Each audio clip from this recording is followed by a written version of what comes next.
All right, so what is up? What is up, my YouTube fam? So this is gonna be, I wanna share some lessons in this video, but consider this more of like a mini vlog of sorts. Wanna share some like details and some news with you as well. First things first, if you noticed or not, maybe you didn't notice yet, the shirt that I'm wearing is fire. And the reason why it's fire is because it's my company shirt, Productivity Accelerator. If you're watching this and you don't know this, if you don't know this, by the way, I'm upset with you because hopefully you've been watching my other videos and I talk about this a lot, my company, my brand. So if this is your first time hearing about it, that means you're not watching my other content, which means you just don't like me, and that makes me very sad. I don't like it. Cut it out. Watch my other content. Get me some more views. Like them. What the fuck you doing? Anyway, but on a more serious note, you got some shirts. Super happy about it. I'm really trying to do a better job this year of growing Productivity Accelerator and growing the brand as a whole as quickly as I possibly can. And I have a bunch of different strategies to do so. I'm gonna share one in this video. And I also wanna share just some insights that I think might be educational and beneficial with you as well. So one thing I did recently that I thought was kind of dope, maybe you watching this, you're not gonna care as much, but I personally care. I wrote a book. The book, I don't know if it's gonna be flipped for you or not. If you can't read it, it's called Success Made Simple. That's a picture of me inside this $1,000 bill, because if you watched my video on Productivity Accelerator, the YouTube channel, there's something called the 1,000-minute rule. I'm not gonna spoil what that rule is, but it's super beneficial to you. Go check it out. I think I might put a link down below. But yeah, if you want to like quadruple how much your time is worth, Productivity Accelerator, the company, the website, and the YouTube channel will help you get there. But yeah, I wrote a book. It is about 160 something pages of just pure fire content. We got some charts in here like this. I don't know if you can see it. I put a lot of time into this. And in this book, the thing that I talk about and the thing I want to share with you in this video for the education-based portion is one of the main things, one of the main takeaways. There's a lot in this book, but one of the main takeaways is the 3 constants. And the 3 constants are effectively what I personally consider to be the secret formula to success, no matter what goal you have, no matter what industry you're in, no matter what ambitions you have. So if you're an artist, I consider myself at this point to be an amateur artist. I use this to help me create comic books, the 3 constants. In business, I use the 3 constants in business to help me get more leads, to help me get more clients, to help me get more attention. It's been working. In fitness, I use 3 constants to help me put on more muscle or lose more weight, whatever goal that I personally have. It's been working. It's efficient. It's, to me, a good system, and I think it's a foolproof system. I've been trying to find ways to debunk my own system, and I've yet to find one currently. If you want to, by the way, once I share the 3 constants with you, if you want it in the comments, like, challenge me on this, I'm totally happy to be challenged, because it helps me look at my framework and tweak it or find those like pitfalls, so that way I can help other people avoid those pitfalls. So please try to like destroy this framework. That's a request of mine. But what are the 3 constants? Pretty much no matter what goal you have, from what I've seen, you need to have 3 things: grit, consistency, and iteration. Those are 3 constants. And I talk about it a lot more in this book. By the way, for now, the book's gonna be free. I've been told that I should publish it to Amazon and try to get like an actual,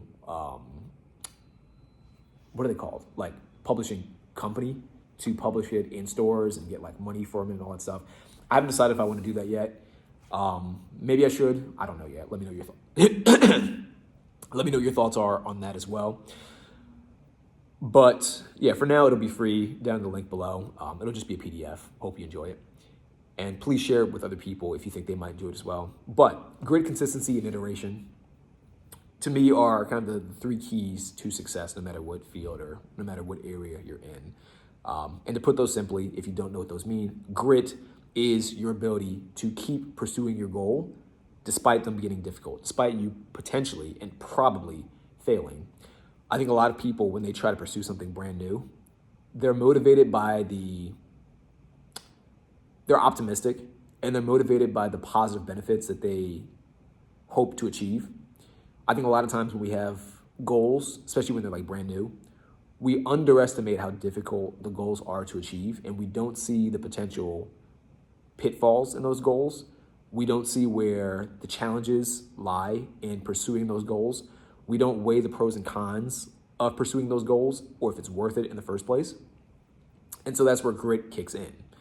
If you're someone who wants to be a bodybuilder, you probably haven't considered how difficult it is to be a bodybuilder because you haven't done it yet. It'll be difficult. Grit will help you get to the goal that you have when it comes to being a bodybuilder. If you're someone who wants to be an entrepreneur, you probably haven't considered how difficult it is to be an entrepreneur. It's a full-time job. It's a double full-time job because as an entrepreneur, and I'm sure as other entrepreneurs will tell you, you don't turn it off. It stays on 24/7. If you're really trying to be an entrepreneur, it stays on 24/7. If you feel stressed out by your 9 to 5, any entrepreneur you know is at least twice as stressed out by their business. At least twice as stressed out. Because when you go home at 5, you can shut it off. When they go home, it doesn't shut off because they're not, like, home is still working for them. But grit will help you get to whatever goal in entrepreneurship you have. If you want to be an athlete or if you want to create a comic book, for example, you probably haven't considered how difficult it is to create a comic book. You probably haven't considered how difficult it is to actually create something from more or less nothing. Try to come up with ideas that are unique without talking yourself out of those unique ideas. Because I say in quotes because there are no such thing as unique ideas. We all take things from whatever we've seen, whether consciously or unconsciously, and we rework them in our brains, and to us they're real. To us they're new and unique, but they've probably existed in some way, shape, or form in the past. Little side note. But when you're starting a comic book, you probably don't know how difficult it is. Grit will help you see that goal through to the end and get the desired outcome, the desired results. So that's grit. Consistency. In pursuit of anything, you're not going to get that thing right away. It'll probably take some time. Consistency will allow you to get to that desired outcome. Understanding that the goal that you want is not going to happen overnight, that's consistency. You need it to achieve any goal. Doesn't matter what it is. I've yet to find a goal that you can achieve overnight, guaranteed, without consistency. The other day, I was talking to my wife. She posts a lot of content on TikTok. She posts a lot of content on TikTok, and sometimes her content doesn't do very well. It doesn't do very well by like vanity metrics standards. Like she'll post content. Sometimes it gets like 1,000 views. Sometimes it gets like a couple hundred. Sometimes it gets like 10, and she gets upset. And I try to say to her, don't be so concerned about one video performing well. Just be concerned about your efforts and posting consistently, because inevitably the consistency is what matters the most. Like you posting every single day for like a year has more of a compound effect than you posting one video that blows up. My channel is perfect proof of this, by the way. I have one channel on my YouTube. You can look for it right now. It's about age. I forget the exact title of it. But it has like, I think 100,000 plus views. It went viral randomly. And since then, all my other videos have performed like trash. They all do like 10 views, 15 views, 20 views, 50 views, which is fine. I don't really mind that much. I think the few people that rock with you and actually watch your content, I think those people are far more valuable than having like 100,000 people or 10,000 people who, just watch things because of who you are or because of your popularity.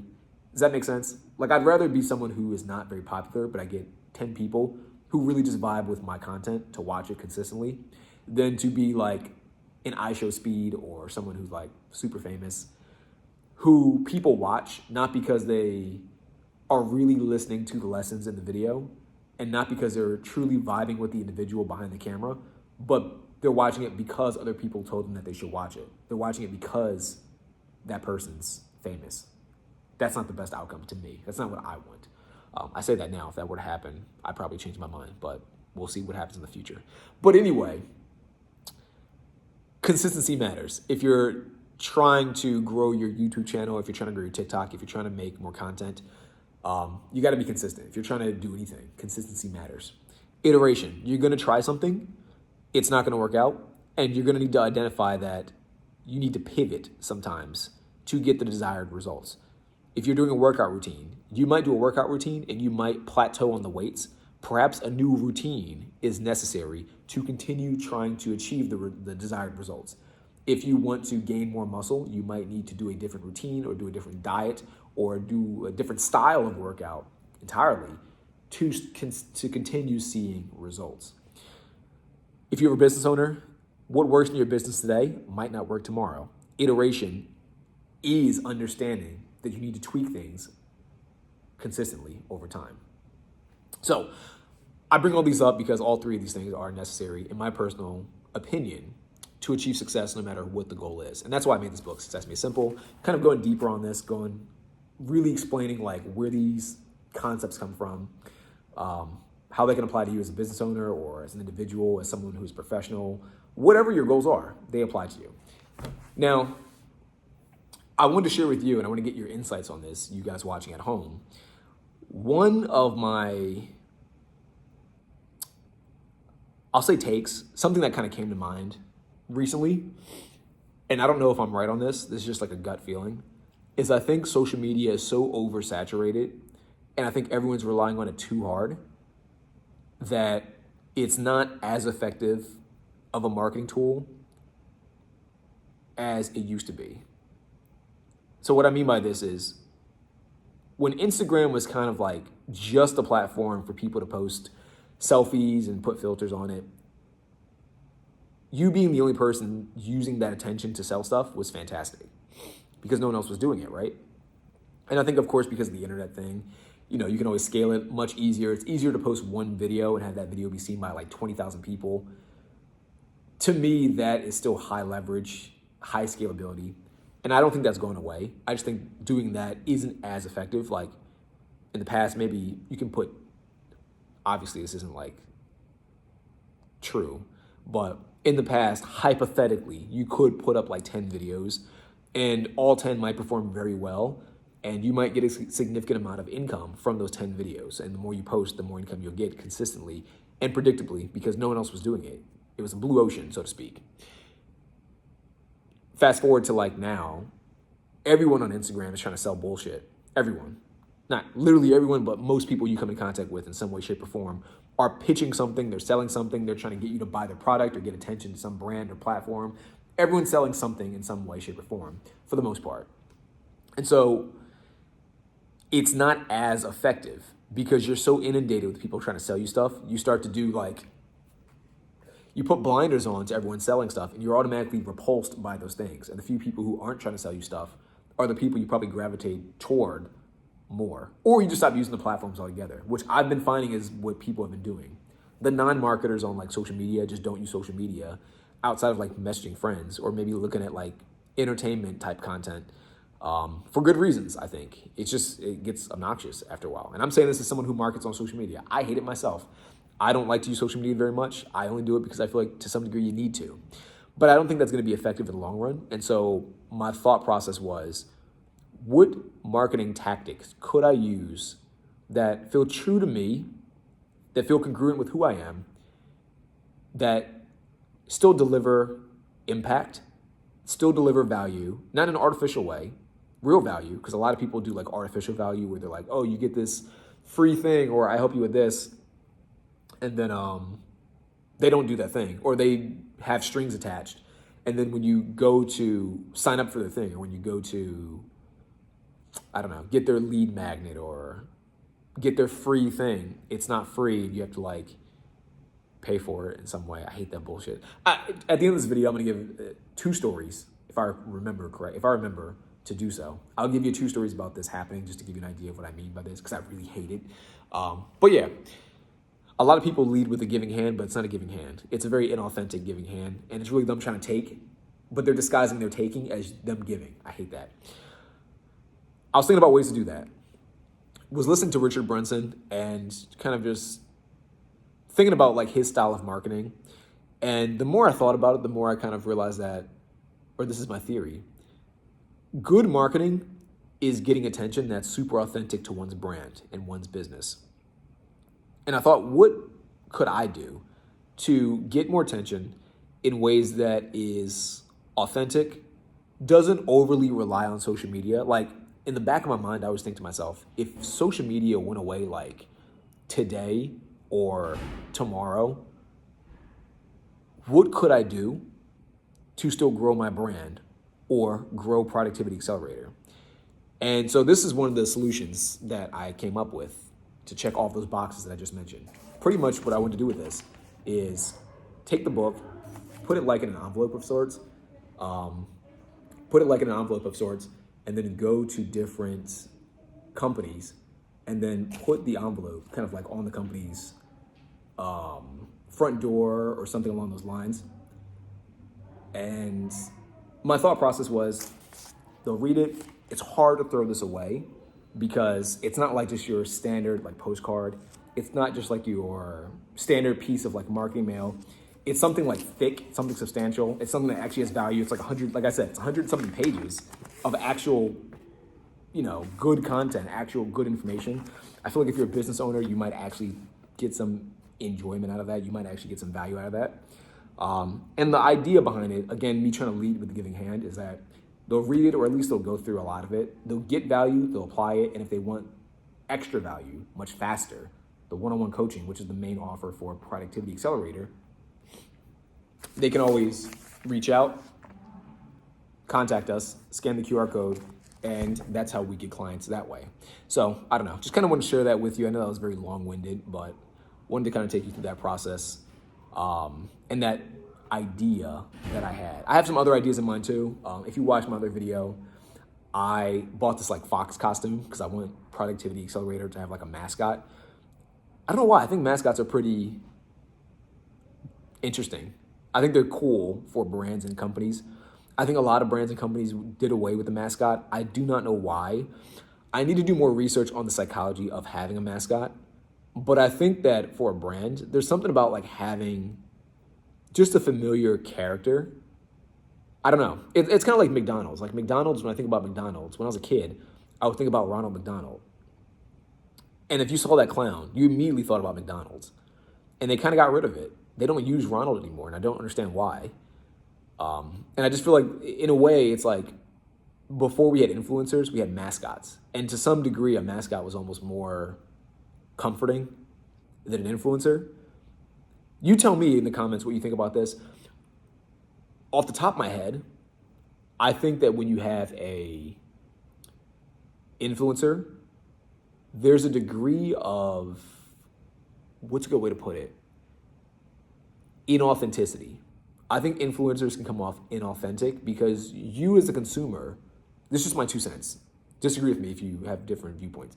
You as the consumer understand that they're getting paid to do something, but despite them trying to pretend like they're not getting paid, like they actually enjoy doing that thing, it just feels like there's a disconnect. And I don't think that was the way in the beginning. Perhaps in the beginning, people actually genuinely cared about the brands that they were being influencers for. And maybe that's why there wasn't that like inauthenticity. But I feel like nowadays you might see like a fitness brand, for example, or I remember a lot of times with these like teas, you see these girls who have like these teas that promote like weight loss, and they're like, oh my God, this tea was so good for me. I love this tea so much. And it's like, you don't drink that tea. You don't care about that tea.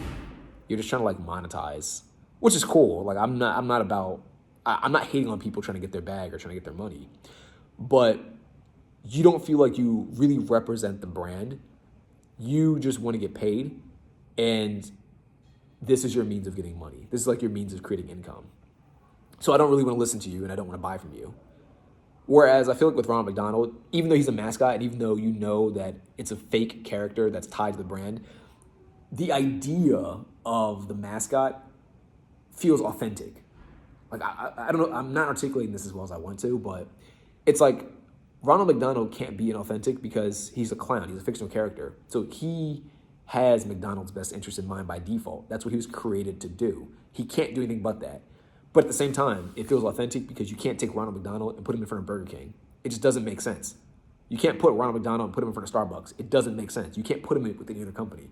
So he feels completely 100% congruent and authentic to that one brand, McDonald's. Same with like Mickey Mouse. You can't take Mickey Mouse and put him at Chuck E. Cheese's. It doesn't make sense. If you saw a Chuck E. Cheese with Mickey, it'd be like, what the Why are they together? Like, what is this crossover going on? It might be cool if they market it correctly, but if you just replaced Mickey with Chucky, it wouldn't feel right. It wouldn't feel congruent to the brand. And so I think you attach like such a huge brand identity to certain characters that those characters become like the face of the brand in a very congruent, authentic way. Where influencers, I don't think you can do that as well. Some you can. I think if you're an influencer that started a brand, then you can do it. But I think if you're an influencer that's like an affiliate, I think that works only up to a certain point. Hopefully that makes sense. That's my 2 cents on that. It's almost like another mascot. That green owl from, I forget, it's one of those like language apps. It's not Memrise. I don't know what it is. Quizlet? No. There's a green owl, and people have like lots of funny memes about him and lots of funny videos, but he's so associated to this language brand that when he pops up, I instantly think about that brand. Like, even if I forget the name of it, I know it's a language brand, and I don't know. To me, it's just like he's so congruent with that content. Whereas if I saw him with any other type of content, it would feel weird. It would feel off-putting. It'd feel like, why are you here right now? And that can be done in a funny way. That's interesting. But I don't know. That's kind of just my thoughts. I'm rambling a little bit, but that's kind of just what comes to mind. I think mascots have a built-in congruence and a built-in sense of authenticity with whatever brand they're promoting. Because you can't, if they're well received enough, it's hard to put them in different areas without it being like weird or strange. So that's kind of why I wanted to get a mascot as well. I kind of want that like embedded sense of authenticity with the character. So we got my boy Dash the Fox, because Dash is really good at getting things done quickly. He's Dash. Yeah, I don't know. That was it. That's kind of what I'm going to talk about. But let me know in the comments what you think about this. Like I said, this video is meant to be more like a vlog. It's not going to be hardcore edited because I'm lazy and that takes a lot of time. And it's not enough of you guys watching my content for me to want to put that much time into editing when I'm going to get like 1 view. But yeah, let me know what you think. Let me know what your thoughts are. Leave a like if you like if you like this video. Dislike it if you hated this video. That's cool too. I like the feedback. Leave some comments and share this video with someone that might find this interesting. And until next time, I'll see you in the next video. Peace out. Bye. Yo, so real quick, I ended the last video. I was about to end this video, and I forgot to give you my 2 stories. So first story, I'm gonna try to keep these as short as possible because I know I talk way too much. First story, something I hate that businesses have been doing lately. This happened literally today. I was trying to make a copy of my book, Success Made Simple. Little quick plug again for the 15th time, just to make sure you know the title. Link in the description if you want to read it yourself. Anyway, I was trying to make copies of my book, and to use the machine that's here at the apartment that I live in, you can only upload a certain file size. So you have, I think it's below like 1,000 megabytes is the limit. So I was trying to compress it and make it slightly lower quality in order to allow the printer here to print it. And so I find, you go on Google, you type in like free file compressor. I find one and I click it. It's the first one that pops up. Put the file in, takes me through this whole process where I'm trying to like compress it, compresses. Then it says like, oh, it's less than 1,000 megabytes. Cool. Okay, go to download. It's downloading and it says, oh, download link here. Click here to finalize the process and, download the file. You click it and this pop-up comes up and it says like, oh, before you download the file, if you want to release it, please contribute 10 cents to support our brand or to support this website and its functionality to unlock the file. And this wasn't optional. Like there was no other way to get the file besides you paying 10 cents. Now, you're probably watching this and you might be thinking to yourself, but Lenny, it's 10 cents. Who gives a fuck? I do, because I hate false advertising. I hate the idea of you saying to me, this thing is free, and I go to use it, I've spent my time, I've invested effort into the assumption that you're gonna live by the thing you said you would live by, only for you to pull like a bait and switch and say, no, it's actually 10 cents. Well, it's not free if it's 10 cents. And if there's no way for me to opt out of me paying, it's not free. Now, if they said, oh, if you're willing to give a donation to release the files, but you can still release the files without the donation, that's perfectly fine, because you're still doing the thing you offered, which is give me a free compressed file. But if I have to pay, it's not free, right? It's 10 cents. And if you just market it as 10 cents, I might actually be willing to pay for it. It's not about the money. It's about the bait and switch. It's about you telling me one thing and trying to pull a fast one on me and deceiving me. I hate that. So that's one example. I bring this up because I mentioned earlier in the video that a lot of companies nowadays, what they do is they pretend like they're leading with the giving hand, when in actuality, they're putting their hand out with like $1. Like, they're like, oh, here, take this $1. I'm trying to help you out. Here's $1. And the moment you go to reach for the $1, they throw the $1 away and grab your hand and try to pull you in. And it's like, dude, this is fucking bullshit. That's one example. Second example, this happened like a while back. I won't say the name of the company because they are somewhat local. And I actually don't dislike the company. I think the hustle is dope. It's actually not even a bad strategy. How do I put this? I think as I explain the story more, you'll get a better idea of what I'm trying to say. So long story short, a while back, I was invited to be on this podcast, and they reached out through Instagram and they said, hey, we saw your profile. We saw that you do A, B, and C. We think you'd be a good fit for our podcast. Now, as someone who's an entrepreneur, as someone who's trying to grow their brand, I like the idea of doing podcasts. I will say over the years, I've taken a step back from podcasts, from doing podcasts with people. And I only like to do podcasts with people who have like an actual brand, because a lot of people don't really have like good brands. When I say good brands, I'm saying is like they have 0 people that watch their content. And so it doesn't feel like a worthwhile investment to spend like an hour or so being on a podcast for no one to watch it, especially if like the questions they ask or the type of content in itself doesn't feel like I can use it for clips, or doesn't feel like I can actually use it for promotion in any way. Like if I'm just making content with you for the sake of us making content and you're not going to use the content, it feels pointless. Or if you show the content to 0 people, it feels pointless. Maybe that's me being selfish. I don't know. But if you were a podcast that was up and coming, and I feel like you're really putting in a good effort to, like, I've been on podcasts where there's been like 5 people that watch it, but the podcast host himself or herself asked really good questions that felt authentic, as if they actually did research. And it felt like they weren't just pushing out content for the sake of pushing out content, but actually trying to build and grow a podcast. That feels different to me. I don't know. It's hard to describe, but they reached out, this company, and they were like, hey, we're trying to do a podcast. We thought you'd be a good fit. We want you on. So I come on and I do the podcast. And I'll be honest, the questions weren't that great. It didn't feel like they did a good job at like doing research, which I don't like. There's a lot of things that felt like AI generated, which I'm not against. I think AI generation is fantastic. I think it's a great tool. I think it can be a high leverage tool. I think more people should use AI. But they were kind of like, hey, we'll do a video, we'll put you on our YouTube channel, and we'll make a blog out of you, and it'll reach X amount of people. And so I go in, I do the podcast. The questions were meh. They weren't really about my brand that much because they didn't do a lot of good research. So they assumed that I was like in real estate. A lot of people do this where they see real estate in your profile and they assume that that's your main thing, and it's not my main thing. If you watch any of my content, you would know that I don't do real estate primarily. Like I barely do real estate at all because I just don't like real estate that much. And I don't think it's high value for most people. I genuinely don't. So I don't do it that much.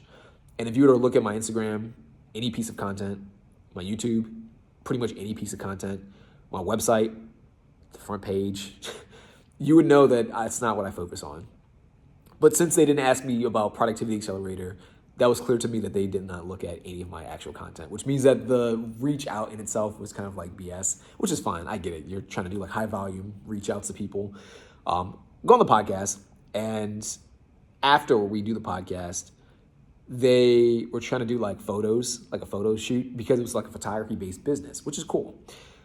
But it was very bait and switchy because I guess the idea behind it, and I'm not saying it's a bad tactic, I think it's a brilliant tactic, But I guess the idea is we get people who are like real estate agents to come on the show because real estate agents obsess too much about their headshots and about like photos that do not matter. They obsess. This is a side tangent, pet peeve of mine. Whenever I see agents, I hate that they obsess over like their headshot photos or their business cards more than like the photos for like the houses. Like the housing photos matter. No, your headshot doesn't matter. And I've heard people say, well, maybe they do matter. I don't think they matter. I've seen some people who kill it in real estate and they have the worst headshot photos ever. Because in 2026 and 2025, do people really look at your business cards that much?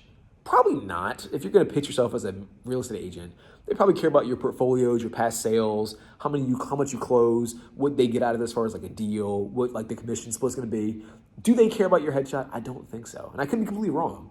Let me know in the comments below if you're a real estate agent or if you know people who are agents or if you just disagree. Let me know in the comments. I've seen people who don't put their faces on their cards as well, and they also kill it. So I don't think that's a big correlation between success in this industry, in the real estate industry, your headshot. Anyway, I guess the idea though is to get the agents in, they do the podcast, and the business, the thing that drives income for the business is getting photos, like a package of photos.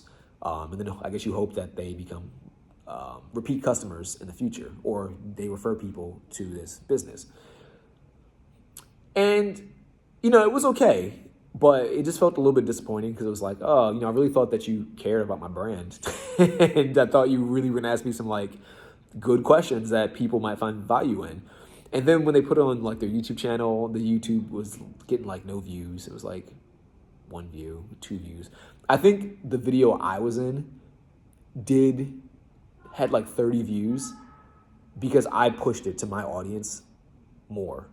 Like I didn't like push it like that much, but I think I put it in my newsletter and I put it like on my Instagram and just said like, hey, I was here. Check out the video when it comes out. So like I think the little bit of promotion I did for myself is what let that video get views. But yeah. It was still a good experience overall, but I just don't like when a lot of businesses try to do like the bait and switch thing. I think it's a good lead generation tool, but I do think that being a little bit upfront about it might be better, or putting people in a position where they still get something out of it despite declining, I think would be a better offer. Like, for example, when we did the podcast afterwards, we did like a lot of photos. And the photos were taken, with the offer of, we're taking the photos for the blog, and then once this is all done, we'll pick the best photo that you like for the blog post and for the YouTube thumbnail, which is like, okay, cool. But in reality, the photos were to create a package that they could sell to you because that you were the lead, and that was the podcast was the lead generation strategy, which I just want to emphasize, it's not a bad strategy. I think it's a great strategy. I'm sure it worked very well for them.